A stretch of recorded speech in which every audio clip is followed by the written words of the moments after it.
Pues muchas gracias, Alejandro Marín. Voy a presentarte brevemente. Trabajas en el CSIC, investigador, especialista en la consciencia. Todos los caminos me han llevado a ti para tener esta conversación. Y bueno, ya lo pondremos en detalle. Es que no sé si esta conversación a lo mejor algún día, ¿no? Pues la sacamos a la luz, pues que dé constancia de mi agradecimiento por tu colaboración en este trabajo de investigación. Y bueno, pues nada, la pregunta que te hago es tan sencilla como conocer cuál sería la perspectiva bajo el punto de vista científico, que ya sé que no hay una sola, pero bueno, tienes que decírmelo tú. ¿En qué momento, de qué manera se instala o llega o comienza la consciencia en el ser humano, ¿no? Si es en el embarazo, te dejo la pregunta ya abierta y vamos matizando. Vale, pues yo empiezo con dos matices. Uno, no me considero, perdón, especialista en la consciencia, pero sí que es mi campo de estudio. Y el segundo matiz, yo creo que va a ser importante, aunque suene un poco, quizá no sé si pedante o innecesario. Claro, tú me preguntas, ¿qué dice la ciencia, no? La ciencia no existe. La ciencia como si dices, ¿qué dice el gobierno, no? ¿Qué dice el gobierno? Bueno, sí, el gobierno en este caso existe y existe la posición del gobierno, que es la que deciden los dirigentes y hay una cohesión, ¿no? En la ciencia sí que hay la visión ortodoxa, dominante, pero la ciencia son muchas ciencias. Incluso dentro de la ciencia está la física, y dentro de la física hay la física de fluidos, y hay la física de materiales, y hay ¿verdad? Y en la neurociencia, o si quieres en el estudio de la mente, donde entra la psicología, pero también las neurociencias. Incluso allí, si preguntas qué dice esa ciencia sobre esta pregunta que me estás preguntando, pues habría que decir pues, varias cosas, según a quien le preguntes, porque al final somos un colectivo de profesionales y cada uno es de su padre y de su madre. Ahora bien, ¿qué dice la ciencia dominante sobre tu pregunta? No sabemos muy bien, o sea, no tiene mucho que decir para empezar. Ay, perdona, empezar así con tanta tos. Un segundo. No tiene mucho que decir. ¿Qué diría? Pues diría que en algún momento del periodo de desarrollo, no se sabe cómo, del cerebro del embrión, incluso algunos igual lo pueden decir que sucede más tarde, pero que en algún momento emerge, ¿no? Que la palabra emergencia para mí siempre suena como un truco de magia. No se sabe cómo en algún momento pues emerge del cerebro la consciencia, ¿no? De la misma manera que dirán que cuando uno llega al final de su vida, pues cuando el cerebro se les cacharra, pues la consciencia desaparece, ¿no? Pero eso es lo que dice la ciencia dominante, porque luego hay otras visiones que quizás son las con las que yo más coqueteo, en el buen sentido, ¿no? Trato de explorar, trato de considerar al lado de esta, es bueno, igual no es tan fácil, igual ya había algo de consciencia antes que viene a instalarse en la carne, ¿no? A encarnarse, y igual cuando acaba esto que llamamos vida, pues hay una parte de esa consciencia que sobrevive. Entonces, claro, esta posibilidad que yo abro, que tú conoces bien y que todas las culturas abrazan y profesan, no es un tema de conversación para la ciencia, porque no hay nada, o sea, antes nada y después nada y durante, pues sí, ya lo encontraremos, algún proceso neuronal que hace que emerja y luego cuando finalmente la máquina, que es el cerebro pensado como máquina, se rompe, pues cuando se rompe el televisor, pues ya no hay imagen. Claro, porque yo ahí veo como muy claro las posiciones científicas. Ya sé que te lanzan una pregunta imposible y que en realidad es una pregunta como un prisma lleno de caras, lleno de matices y lleno de perspectivas, lo sé. Pero bueno, yo te la tengo que lanzar. Pero igual que tenemos muy claro que en la perspectiva más material, los científicos más materialistas, digamos, tienen muy claro que la conciencia surge del cerebro, ¿no? O sea, que es primero el cerebro el que genera la conciencia, ¿no? Simplificando muchísimo, evidentemente. Entonces, igual que tenemos muy claro que si el cerebro muere, esta conciencia que era una consecuencia del cerebro muere con él, muere, por decirlo de alguna manera, o cesa o para, claro, yo creo que si eso ya da lugar a muchísimas perspectivas y tipos de investigación, la pregunta que yo hago es prácticamente peor, prácticamente más difícil todavía, ¿no? Porque el final del cerebro está más o menos claro, es una cuestión biológica, ¿no?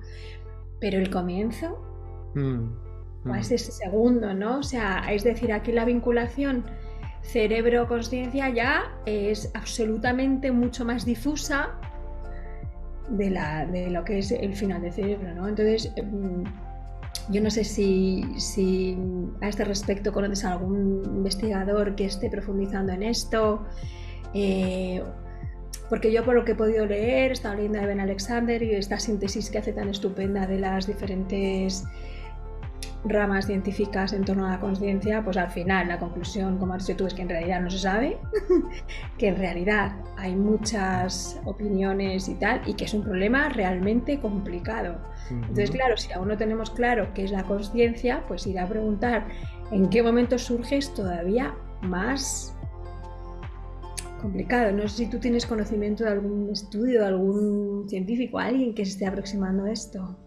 Sí, aunque yo paso más tiempo pensando sobre el final, ¿no? Y aquí quizás estamos haciendo tú y yo un juego de espejos lindo, en el que a ti te interesa el principio, a mí me interesa el final, pero yo creo que podemos aprender los unos de los otros, porque, por ejemplo, hay una idea que es que, y ahora vuelvo al principio, pero hay una idea sobre el final, sobre cuando alguien se muere, ¿no? Que uno se muere como quien apaga un interruptor.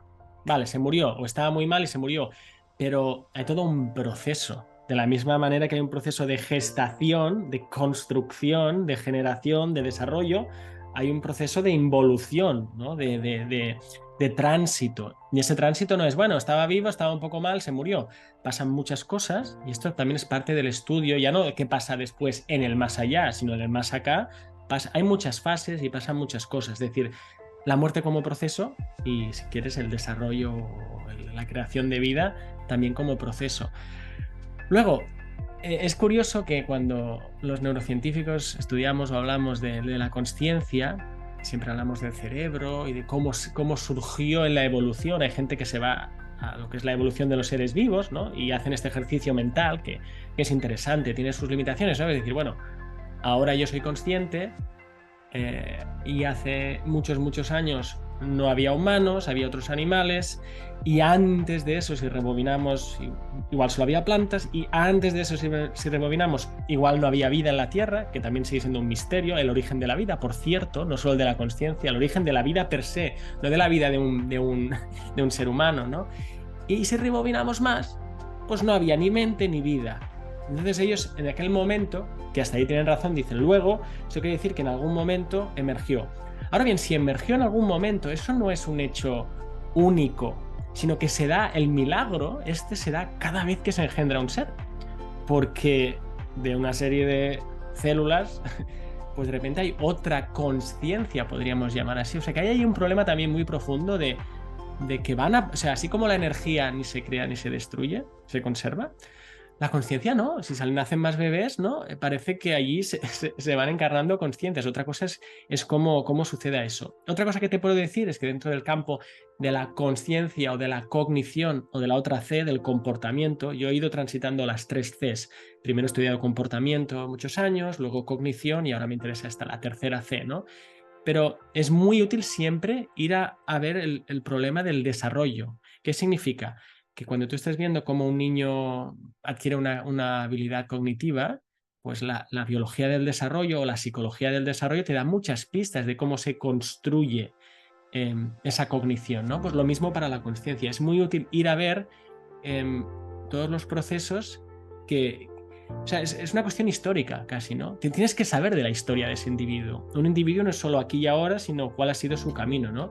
Y es una vertiente que se estudia poco, pero que yo creo que se podría estudiar más cuando hablamos de conciencia y, por ejemplo, pues para crear inteligencias artificiales, incluso para ponerlas en robots, pues ha habido investigadores, hay uno famoso que se llama Brooks en el MIT, creo recordar, y él decía que sin cuerpo y sin desarrollo no podía darse luego un proceso de cognición en un ser artificial. En ese caso estudiaban robots, de la misma manera que no se puede dar en un ser humano. Esto es para decirte otra vez que no sabemos mucho al final. No sabemos mucho, pero luego hay distintas teorías de la consciencia y no te las voy a enumerar aquí. Hay las más famosas, ¿no? Podrías decir como el Barça, el Madrid, el Valencia y el Atleti, ¿no? Bueno, yo no sigo el fútbol. Las más conocidas, luego hay una lista, como en la Liga, ¿no? En los deportes, de menos conocidas, y es verdad que cada una, y de hecho te lo puedo buscar, hay un artículo reciente en el que alguien hacía una tabla con estas teorías y en qué momento, según su idea de cómo emerge la conciencia, para unos es pues que hay un acceso global a información en el cerebro, para otros es que hay unos bucles, ¿no? De unas recurrencias que suceden, para otros es que la información se integra de una determinada forma. Bueno, cada maestrillo tiene su librillo, y según ese librillo decían, bueno, pues entonces según esto es en esta fase donde el feto es consciente y antes no lo era. Y esto es importante porque, claro, tiene implicaciones éticas y morales también, porque si esas teorías se refutan o se contrastan y resulta que unas sobreviven y otras no, pues también nos apunta hacia algo, por ejemplo, fascinante, que no sé si sabías, yo lo aprendí hace poco, que en el siglo XIX se operaba a los bebés sin anestesia porque se creía lo mismo que se creía de los animales entonces, que gritaban, pero eran solo reflejos motores y que no sentían nada. Es decir, fíjate lo que en aquel momento el pensamiento científico vigente considera que es verdad y que no es verdad, que luego la verdad es móvil, ¿no? Eso también influye en según cómo nos comportamos en un quirófano, ¿no? Y no hace tanto, ¿no? De esta barbaridad, pero fíjate, es porque creían que aún no había emergido la capacidad de sentir dolor, sino que era como lo que se pensaba cuando se abría a los perros para viviseccionarlos en el siglo XIX, que sí, gritan, pero no sienten, ¿no? Madre mía. Hombre, pues si gritan será por algo. Pues ese artículo que estás diciendo sí me interesaría que si lo tienes localizable o darme alguna pista para encontrarlo. Porque claro, dependiendo, a lo mejor te refieres a diferentes procesos que serán, por ejemplo, a nivel neuronal o a nivel cerebral, ¿no? Que sí, dependiendo de cómo justifica cada uno la existencia o de la consciencia, claro, eso ocurre antes o después que sepamos en un momento dado del embarazo. Sí, es interesante. Porque claro, efectivamente es diferente la consciencia en el fallecimiento y la consciencia en el nacimiento, pero van en paralelo. Es decir, la idea preconcebida el axioma del que partes para decir que acaba la consciencia o que empieza es similar, ¿no? Es decir, si estamos hablando, por ejemplo, y vamos al mismo lugar en el que probablemente estás tú en una investigación y otros científicos, ¿no? Si vamos a la cuestión de si el cerebro está estropeado, no puede tener memoria, no puede actuar, no puede tal, ¿cómo se explican esas memorias o esa lucidez terminal, ¿no? Que estás investigando ahora? ¿Cómo se puede explicar si el cerebro está estropeado? Y de la misma manera, claro, yo hago un paralelismo que a lo mejor es un poco burdo, pero si el cerebro aún no está formado, ¿cómo es posible que haya niños que tienen recuerdos, ¿no? En el interior del útero o incluso en el momento de la concepción, ¿no? Suponiendo que estos recuerdos sean reales, ¿cómo es posible si el cerebro no está terminado o si esos procesos que estábamos diciendo antes no se están dando todavía, ¿no? Y esto nos lleva, en ambos casos, ¿no? a un pensamiento de la conciencia no local. Claro. Aquí, Raquel, podemos hablar de gradientes de imposible, ¿no? Es decir, esto es como si tuviéramos un semáforo. Yo utilizo también esta metáfora para explicarlo, ¿no? Podemos hablar de cosas de cuando el semáforo está en verde. Bueno, si pasa este proceso biológico, fisiológico, cognitivo, y ahí todo el mundo está tranquilo. Vamos investigando y vamos encontrando cosas, son fascinantes, son interesantes, aprendemos más, tanto del desarrollo como del final, ¿no? Luego pasamos al semáforo en ámbar y ahí ya estamos tocando cosas, bueno, ¿no? Esto que tú estabas diciendo ahora, bueno, ¿en qué momento? Si es antes de nacer, si es después, con cuántos meses, están las células, late el corazón, ¿hay corazón latiendo o no? Y si lo hay, ¿ya hay o no hay? O si no, tenemos que esperar a que el cerebro tenga un grado de complejidad mayor, ¿cuánto mayor? Etcétera, ¿no? Esas son cuestiones en naranja, en ámbar, ¿no? Y luego podemos hablar de cuestiones en rojo, donde ya pues con la ciencia hemos topado, ¿no? Que digo yo, ¿no? Que ya llegan lo que es plausible o complejo ya empieza a ser imposible, tabú y problemático de incluso discutir, ¿no? Que sería, bueno, antes incluso de la concepción. Después de la concepción no hay problema. Están estas cuestiones, pero antes, ¿no? Si pensamos, y yo creo que tú también lo piensas así, ¿no? El nacimiento, que no es el nacimiento, sino es la concepción como si fuera un portal, y la muerte como si fuera otro portal de salida. Pues la pregunta es qué entra y qué sale por esas puertas, qué cabe y qué no cabe, qué equipaje se deja o qué equipaje se recoge cuando pasas por esos portales. Claro, llegas ahí y es lo que yo llamo los márgenes de la consciencia. Son estos territorios, frontera de conocimiento que no sabemos. Ojo, no sabemos, paréntesis. Yo siempre digo, porque si no, la ciencia es muy dogmática, incluso cuando pretendemos no serlo, y muy arrogante. Se sabe en todas las civilizaciones, tradiciones y culturas durante milenios, ¿no? Nosotros, en los últimos 400 años, en Occidente, en lo que llamamos ciencia moderna, no lo sabemos, porque hemos empezado por la materia y ahora estamos llegando a la mente, ¿no? Bueno, cerrando ese paréntesis, son esos márgenes que además están marginados, pero hay trabajo, insisto, científico, hecho con las reglas del juego científico.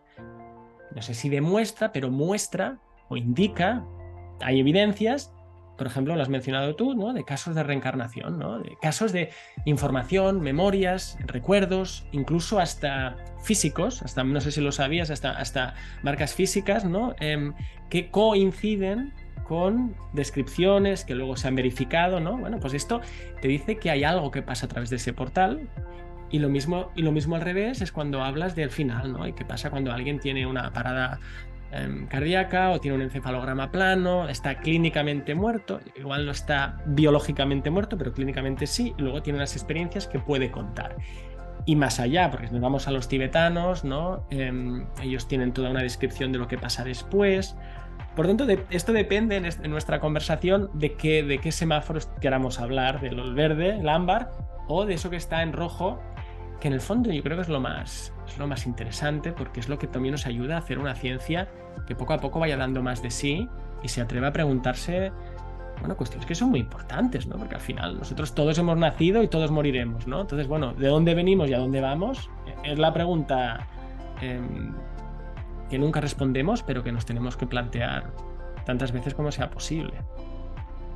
Claro, y ahí es donde surge todo este movimiento de científicos, sobre todo yo pienso, por lo que he podido leer y averiguar, más desde el punto de vista de la medicina surgen muchos, ¿no? En el ámbito clínico, todo este grupo ya masivo que hay asociaciones internacionales e incluso de científicos que están abogando por otro concepto de la consciencia y de la vinculación con el cuerpo y con la mente, ¿no? Entonces, pues no sé qué decirte. Deja que te diga, es muy, muy, muy importante e interesante lo que dices, porque ya no es solo que haya datos o evidencias o estudios. Yo sé, ahora lo explico así, hablo del taburete, ¿no? Hay un taburete que tiene que tener 3 patas, ¿no? Una son los estudios, las evidencias, los datos, lo que se puede recopilar. La otra pata es cómo pensamos sobre ello, qué metáforas, qué teorías. Y la tercera es la pata social, que significa la ciencia, como te decía al principio, no es la ciencia, es grupos de científicos que siguen unas premisas o que aceptan otras, y es muy importante lo que decías, que haya cada vez más asociaciones, grupos, de lobbies hasta podríamos decir, y aquí me ha venido inmediatamente ICLOBI, ¿no? La Fundación ICLOBI, y es la International Lobby for Consciousness, es un lobby de la conciencia, que significa, bueno, nosotros también queremos, ¿no? Como hay el lobby de la vaca lechera asturiana y el lobby de... Bueno, pues nosotros también tenemos que hacer lobby, porque si no se nos comen, nos dicen apartaros. Y mencionas personal sanitario, claro, yo no soy personal sanitario, yo he llegado por otro camino, yo he llegado por un camino de experiencia personal, de algo que me pasó, y por un camino intelectual de interés como físico teórico y como neurocientífico, que se pregunta qué es la mente y qué es la materia. El personal sanitario es que se lo encuentra, es que se lo encuentra en su trabajo, según donde estés, si eres intensivista, si estás en paliativos, si estás en quirófano, bueno, te topas con esos fenómenos, o si eres, sí, claro, si estás recibiendo a recién nacidos, si eres una comadrona, etcétera, pues ves cosas que pasan, ¿no? Y entonces bueno, tienes que atender lo que tienes que atender, pero luego te preguntas, ¿qué es esto que ha pasado hoy? Y es por eso que también los grandes grupos han venido de ahí, yo diría, de la honestidad de todas esas personas que viven eso y no lo quieren meter debajo de la alfombra. Sí, porque siempre ha habido este miedo, ¿no? Soy médico, bueno, yo no soy médico, pero no, soy médico. ¿Cómo voy a decir que estoy viendo a 2, 3, 10, 15 pacientes que cuentan lo mismo, que ocurre esto, qué tal? Soy pediatra, ¿no? Y estoy viendo que hay un montón de niños de menos de 4 años que tienen la capacidad que me dicen que estaban en la tripita de mamá y que recuerdan esto o que incluso recuerdan más atrás. ¿Cómo voy a decir esto? Me van a tomar por tal. Entonces van callando y entonces es tan importante esto, ¿no? Que se asocien y que encuentren el camino para decir, no, perdona, que no somos 2, que somos unos cuantos y que tenemos la capacidad para por lo menos abrir la puerta a otra vía de investigación, ¿no? Y llamar la atención sobre esto que está ocurriendo, por lo menos que se investigue, ¿no? Sí. Pues no sé qué más te puedo preguntar, Alex, porque yo tengo aquí anotaciones sobre diferentes perspectivas, pero es que todo me va a llevar a lo mismo. Tenemos un enfoque ultramaterialista, materialista. Tenemos un enfoque de gente que está más abierta, que es donde estarías tú.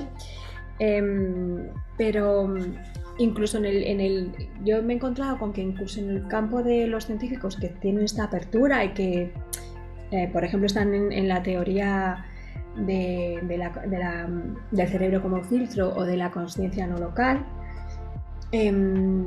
todos están muy centrados en muchísimos otros procesos o otros fenómenos que se dan o más encarados hacia la muerte o cuando ya la persona es adulta, ¿no? Pero me estoy encontrando con una escasez absoluta de personas que estén investigando el nacimiento. Quizá para poder llevar a cabo esta investigación de una manera más profunda a nivel científico, primero haya que tener claro qué es consciencia y cómo se relaciona con el cerebro y cómo se relaciona con el cuerpo. Porque claro, si no tenemos esto claro, irnos a ver en qué momento entra el contacto con el cerebro, claro, es que estamos en un callejón sin salida, yo diría, ¿no? Entonces, quería preguntar algo al respecto de esto. Espérate. Deja que te diga, haz un llamamiento, estoy de acuerdo contigo. Así como tampoco hay tanta gente, aunque cada vez más, que estudia final de la vida, hay una asimetría. O sea, que estaría muy bien que también viéramos qué pasa al principio. Luego, desde un punto de vista científico, estratégico, cada proceso tiene sus pros y sus contras. Claro, sí. Tú a un recién nacido o a alguien que está... No le puedes hacer unas preguntas. A alguien que acaba de ser reanimado de un paro cardíaco sí le puedes hacer unas preguntas y te puede contar. O sea que eso también condiciona el interés. Luego hay también sesgos o asimetrías que son muy humanas, por ejemplo, de qué hablan los políticos cuando se montan centros, ¿no? Yo lo veo todo el rato, centro de envejecimiento, instituto de... ¿Cómo de envejecimiento? ¿Por qué no miramos a los que están llegando, que necesitan? No, a nosotros que nos hacemos viejitos, ¿no? Porque estamos mirando nuestro ombligo. O sea, sí que es verdad que hay luego la muerte es un misterio grandioso, ¿no? Entonces sí que es verdad que hay más...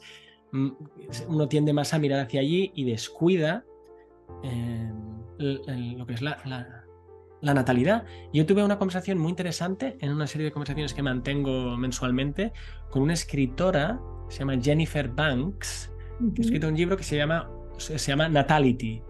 Y allí trae a Hannah Arendt y también visiones más feministas muy, muy finas, ¿no? No de panfletos, sino filosóficamente muy finas, y habla de que la natalidad es el venir al mundo es lo que puede salvar a la humanidad. Y Hannah Arendt escribía a propósito, obviamente, de la guerra, ¿no? Y es una llamada de atención a valorar eso. Luego hay algo también que puedo añadir, siendo hombre, pero teniendo una parte femenina, y no solo por el pelo.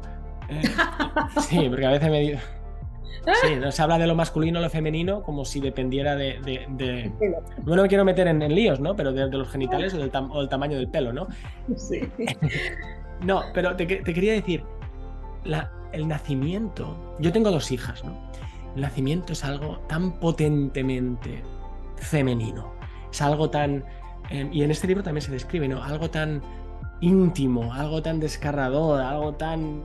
lleno de sangre, y me explico, y esto es algo que en nuestra sociedad no.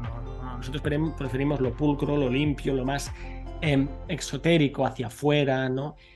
Por lo tanto, queda escondido también por eso, porque es algo muy, en ese sentido, íntimo, femenino, pero tiene Y una potencia profundamente brutal. espiritual, y Claro. profundamente espiritual, y profundamente transformador, y profundamente de crecimiento personal. O sea, ahí hay mucho trabajo también que hacer.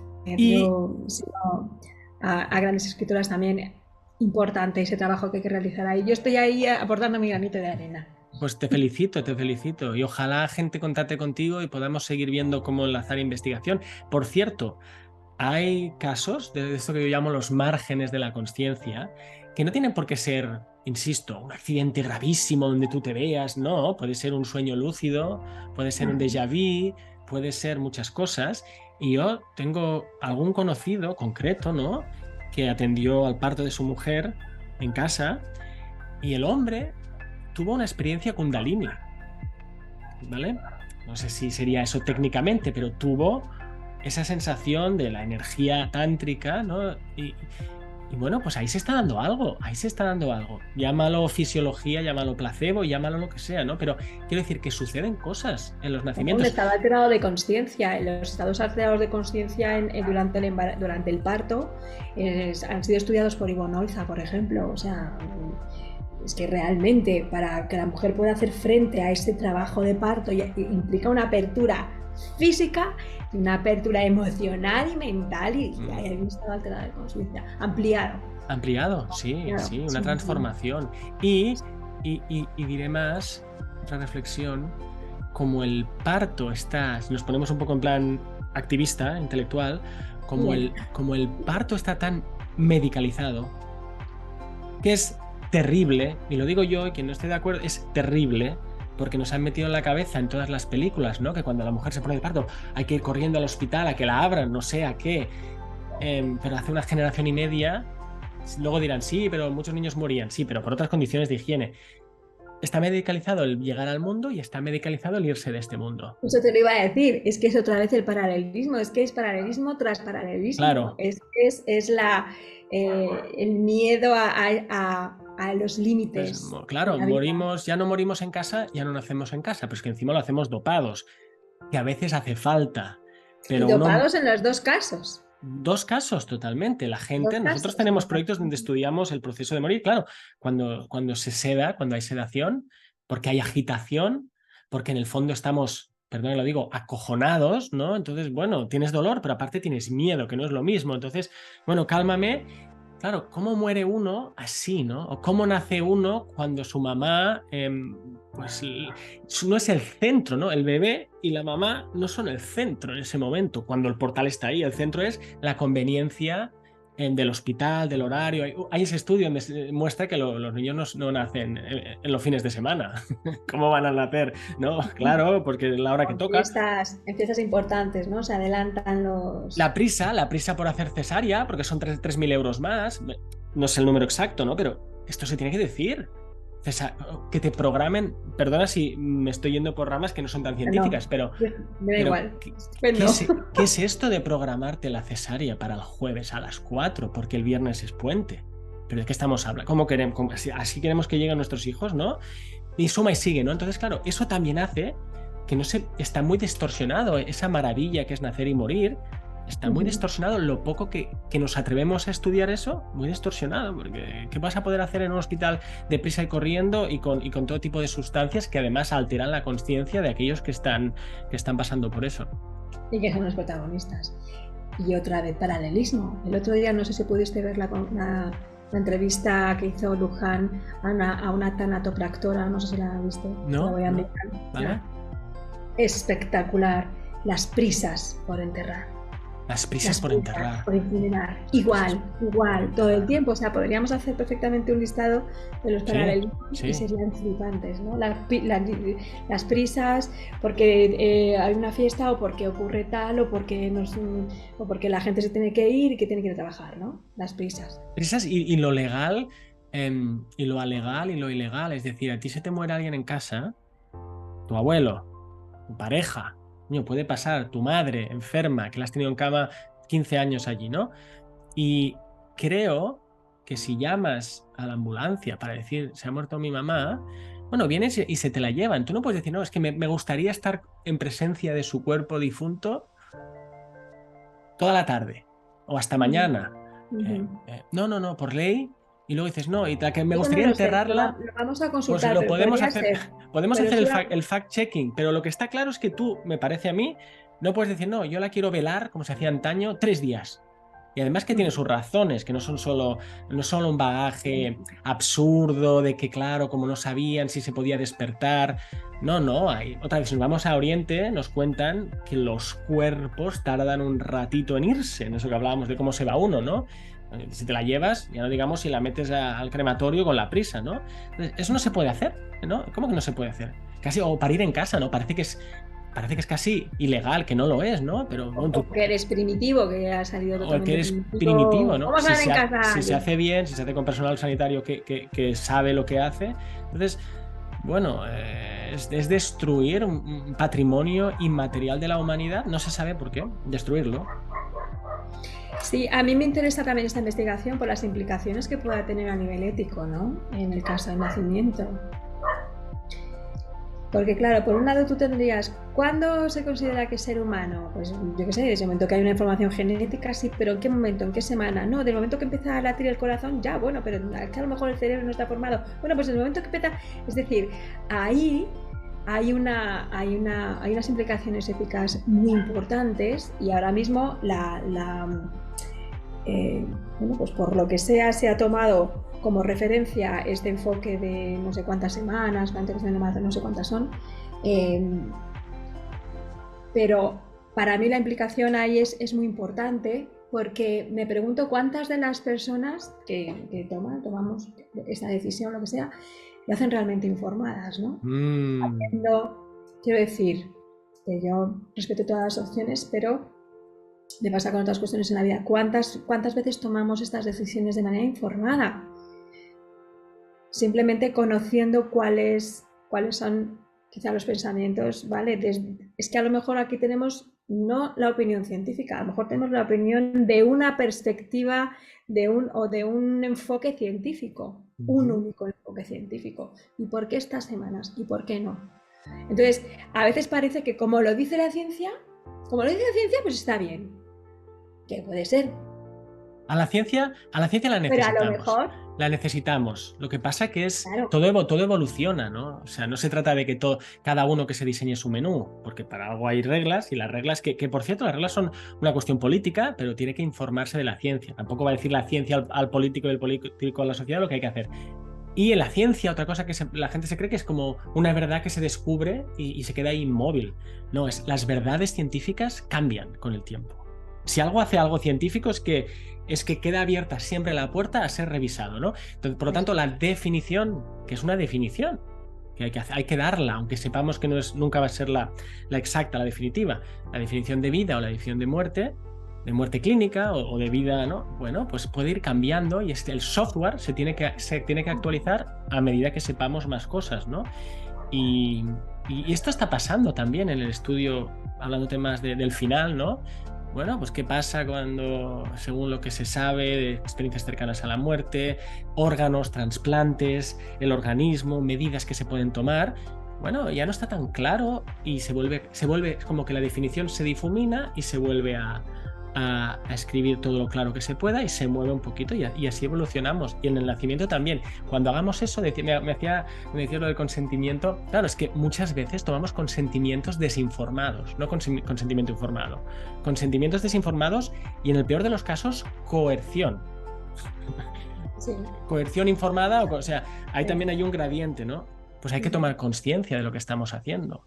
Y otra vez, esto es meterse en líos, ¿no? En camisas de once varas, pero esto, por ejemplo, ¿no? Congela embriones. Oye, tú congela. Incluso fecundados, tú. Y tiene ahí en tu nevera, tú pagas, ¿no? Que entiendo que la gente quiere tener hijos y es muy difícil. Por lo que comemos y por la vida que tenemos, ¿no? Pero que si algún día igual nos pasará como lo que decía el siglo XIX. ¿De verdad estos tipos del siglo XXI...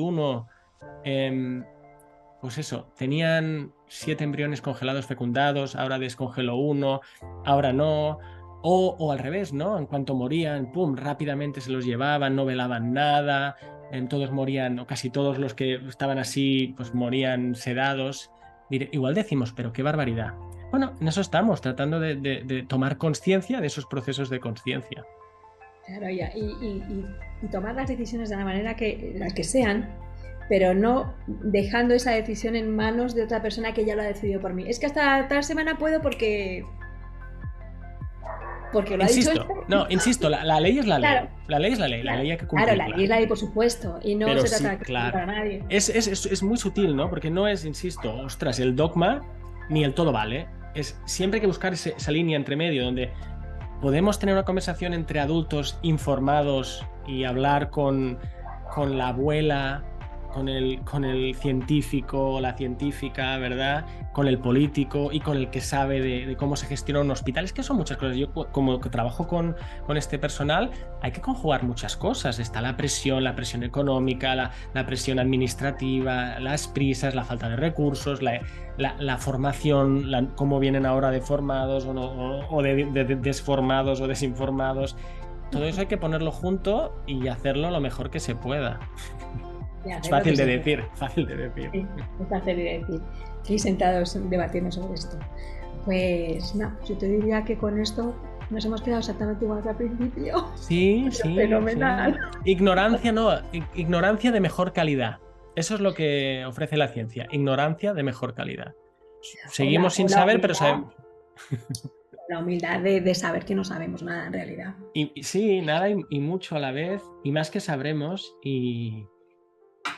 en estas cuestiones, que son las cuestiones que nos hacen ser humanos, donde venimos, como decíamos antes, y bueno, hemos tocado muchas cosas de puntillas, ¿no? Pero sí. No sé, tampoco yo no te he preguntado. Sí, bueno, yo no te he preguntado a ti nada, me has preguntado tú a mí, pero bueno, se supone que la investigación la hago yo, pero no, claro, por eso sobre tu trabajo, qué estás investigando, qué estás encontrando, cuáles son tus hipótesis, qué crees que puede haber ahí. Bueno, pues mis hipótesis personales, la verdad es que pensaba que iba a estar muy claro todo cuando hablase con los representantes espirituales tal, pero tampoco se ponen de acuerdo entre ellos. O sea, hablas, el judaísmo te dice una cosa, en el budismo te dicen otra, en el budismo te dicen otra. Y es que no sé si por una cuestión de que el ser humano es así o por qué, tengo esta sensación de que, igual que te estaba diciendo que sobre la muerte en el mundo científico o sobre la consciencia durante la vida y la relación consciencia-cerebro, sí que hay investigaciones de una u otra manera, pero que en el tema de irnos al nacimiento no la hay, pues lo mismo yo pienso que ha ocurrido históricamente en las religiones, pero vamos, no llevo tanto, no tenía horario. Entonces ahora retomo con fuerza y te iré contando lo que vaya descubriendo, pero vamos, la sensación que tengo es que en las religiones pues unos sí que te dicen, por ejemplo, los cabalistas, no son tan precisos, el día tal, no me acuerdo ahora mismo exactamente qué día era, no sé, era el 9 o el 19, era un número, claro, todo va con sus números, todo tiene una relación como muy matemática, pero en otros corrientes incluso te dicen al nacer. O sea, hay una disparidad de criterios tremenda, con lo cual simplemente lo expondré. Bien. Yo lo poco que he indagado cuando voy a estudiar, también en el tiempo que me queda, lo que se llama las tradiciones esotéricas, que es una palabra que tiene muy mala fama, ¿no? Porque cuando hablamos de esoterismo nos imaginamos a alguien con una bola de cristal a las 2 de la madrugada, ¿no? Que bueno, no es eso. Que también otra manera de llamarlo es lo que se llama filosofía perenne, que no es filosofía. Es decir, básicamente la tradición de las tradiciones. Hay puntos divergentes, pero yo ahora estoy leyendo un libro que son 4 volúmenes sobre esto, que te puedo pasar la referencia, y hay muchas convergencias. Es decir, precisamente el libro lo que dice es, si vas a ver a la cultura americana, ¿no? Si vas a ver a Persia, si vas a China, si vas a India, si vas a la teosofía, si vas a... Pues oye, dicen casi todos lo mismo sobre las mismas cosas, cada uno a su manera con sus palabras. Igual si vas a afinar cuántos días, que igual es una pregunta demasiado objetiva tomándola desde allí. Más bien yo lo que encuentro, este libro así también está escrito así, es que hay mucha convergencia, que hay mucha cosa en común, en vez de 20.000 diferencias. ¿Pero te refieres al momento inicial de la vida y de la conciencia? Porque... No tanto en cuanto a eso, pero sí, por ejemplo, la descripción de la constitución, por ejemplo, del ser humano, ¿no? De qué estamos hechos. Sí, pues sí. bueno, lo tienen clarísimo. Y todas las tradiciones. Pues esto es pam, pam, pam, pam, pam, ¿no? Es doble, triple y luego 7, ¿no? Pam, pam, pam, hay 7. Y el 1 es tal, y el 2 es cual, y el 2 tiene que ver con Pascual, y esto sucede tal. Y es por eso que en la transición al morir pasa esto, y esto lo han dicho todas las tradiciones. Y el 3 Pero es así. Eso que estás haciendo referencia tú, esto ya es teosofía pura, ¿eh? Bueno, es teosofía. Este trabajo sí. que estás haciendo, esto es... Sí, es teosofía, pero la teosofía, bien, no hay nada. Bien. No hay nada que excusarse al respecto, quiero decir, que exacto, es teosofía, y la teosofía lo que yo entiendo que hace también es recoge esa sabiduría y la vuelve a decir con las palabras del momento, que ya está un poco, que han pasado ya un par de siglos casi, ¿no? Pero bueno, exacto. Y lo interesante no es darse cuenta que, a ver, es aquello de si suena como un pato, se mueva como un pato, ¿no? ¿Qué es? No lo sé, pero quizás sea un pato, ¿no? Entonces, si todas las flechas apuntan aquí, bueno, veamos a dónde apuntan. Cada flecha tendrá su color y su idiosincrasia, pero puntos en común hay. Y yo creo que el trabajo de ahora, que es quizá el que estás haciendo tú, el que trato de hacer yo, es coger eso y ver a la luz de la ciencia de hoy si también sigue apuntando al mismo sitio o no, y contrastar. Sí. Cerca de eso voy yo también, más o menos, sí, pero es verdad que coincido completamente contigo. Yo llevo también pues, unos años estudiando todo esto y o sea, en lo profundo. Ahora hay un movimiento, no sé si lo conoces, que es los movimientos trans, pero trans religiosos. Aquí en España tienes, por ejemplo, a Mardía y a Rafa. No sé si has hablado con ellos. No conozco, ¿no? Bueno, pues son personas que ven estas conexiones, da igual, si es que es teología al final, que todo es conectado y que pueden ser perfectamente cabalistas o sufíes, porque al final la mística profunda es la misma. Al final son experiencias de iluminación. Y es eso transcrito o tratando de comunicárselo al resto de la humanidad. Entonces lo pones de una manera, lo pones de otra, pero es lo mismo. Bueno, es que estamos en una encrucijada, lo que pasa es que no la hacemos explícita. ¿Y cuál es, según mi opinión? Vía a la derecha como el GPS, ¿no? A la derecha, si toma el camino de la derecha, transhumanismo. Si toma el camino de la izquierda, o de la derecha, que no tiene connotaciones políticas, transcendencia, o, es decir, ¿cómo vamos a solventar el futuro de la humanidad? Pues los materialistas dan palmas con los oídos, pues lo apuestan todo, ¿no?, a la tecnología. Lo digital, nos subiremos a la nube, la inmortalidad, ¿no? Para estos dicen que cuando se escachara el cerebro todo se acaba, pero si puedo copiar y mandar a un Dropbox, ¿no? Lo que se supone que es mi mente o mi alma, que no sabe ni lo que es, ¿no? Pero si lo pudiera copiar y pegar, pues inmortalidad, ¿no? O con las máquinas y tal. Bueno, esta es una vía, pero es que hay otra opción. Y es esa, ¿no? La trascendencia. ¿Y qué es esto? ¿El espiritismo? No, pero es trabajar lo que es ser humano sin apostarlo todo a lo de fuera, a la tecnología, ¿no? Hacia adentro, en el sentido no literal, porque hay gente cuando dice hacia adentro se cree que estamos hablando de lo que tengo debajo del cráneo, que no es solo eso, ¿no? Pues es la encrucijada trans, que no es la trans que nos tienen martillados en la tele, ¿no? Sino otro trans que es mucho más urgente y mucho más importante, ¿no? Transhumanismo o trascendencia. Que igual hay más opciones. A mí cuando me proponen un dilema siempre les digo así, ¿no? Dilema no, 3. A mí no me pongas 2 opciones porque si no es trampa. Me estás dando la tuya y una muy mala, ¿no? Igual hay otra, igual hay que buscar otra, igual hasta se pueden reconducir. No lo sabemos, pero me gusta que hayas mencionado lo de trans, porque la trascendencia es otro camino que se está tratando de construir a tiempo real. Sí. Lo veremos en los próximos años. Claro, sí. Esto siempre ha estado aquí, claro. Pasa que ahora se ha olvidado especialmente. Se ha olvidado porque vivimos esto suena como vivimos en una sociedad, pero claro, totalmente materialista, reduccionista, secular, atea, que cada uno crea lo que quiera, pero claro, llevamos unos años o décadas o siglos un poco de sobredosis, ¿no? Sobredosis de un universo que no tiene ningún propósito, que está hecho solo de piezas, que además es solo materia, la mente o la conciencia es algo que, mira, pasa por casualidad, pero no le hagas mucho caso porque probablemente no cuente, simplemente ven así como un accidente, ¿no? Encima lo de Dios pues ya se ha acabado, pero bueno, y los dioses tampoco, y otras realidades tampoco, ¿no? O sea, es un mundo como si fuera una margarita que le hemos quitado tantas hojas que nos queda un tallito ahí, cutre salchichero, y bueno, con esto, ¿qué vamos a hacer con esto?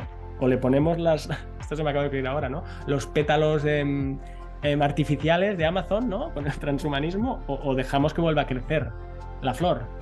Y en eso estamos. En eso estamos. Yo te iba a decir, cuando he dicho, ¿y ahora qué hacemos? ¿Ahora qué hacemos? Comprar. Comprar, el Black Friday. ¡Comprar!